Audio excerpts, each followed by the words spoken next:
ನಮಸ್ಕಾರ. ನಾನು doctor Hampanagouda N Patil, consultant obstetrician gynaecologist ಮತ್ತು laparoscopic surgeon and infertility specialist working at Janani multispeciality hospital Vijayapura. ಈ ಆಸ್ಪತ್ರೆಯನ್ನು ನಾವು 2020ರಲ್ಲಿ ಶುರು ಮಾಡಿದ್ದು. ಇದರ ಮೇನ್ ಉದ್ದೇಶ ಏನಂತಂದರೆ, ಈ ಭಾಗದ ಜನರಿಗೆ ಒಂದೇ ಸೂರಿನಡಿ ತಾಯಿ ಮತ್ತು ಮಗುವಿನ ಆರೈಕೆಗೋಸ್ಕರ ಒಂದು ಮಲ್ಟಿ ಸ್ಪೆಷಾಲಿಟಿ ಕಾನ್ಸೆಪ್ಟಲ್ಲಿ ಆಸ್ಪತ್ರೆಯನ್ನು ಮಾಡಬೇಕು ಮತ್ತು ಎಲ್ಲ ರೀತಿಯ ಸೌಲಭ್ಯಗಳನ್ನು ಒಂದೇ ಸೂರಿನಡಿ ತಾಯಿ ಮತ್ತು ಮಗುವಿಗೆ ಡೆಲಿವರಿ ಸಮಯದಲ್ಲಿ ದೊರೀಬೇಕು ಅನ್ನೋ ಉದ್ದೇಶದಿಂದ ಮಾಡಿದ್ದಿಲ್ಲ.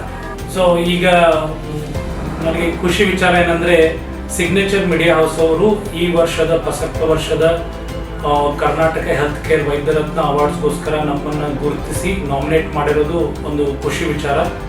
ಅದಕ್ಕೋಸ್ಕರ ನಾನು ಅವ್ರಿಗೆ ಧನ್ಯವಾದ ಹೇಳ್ತೀನಿ.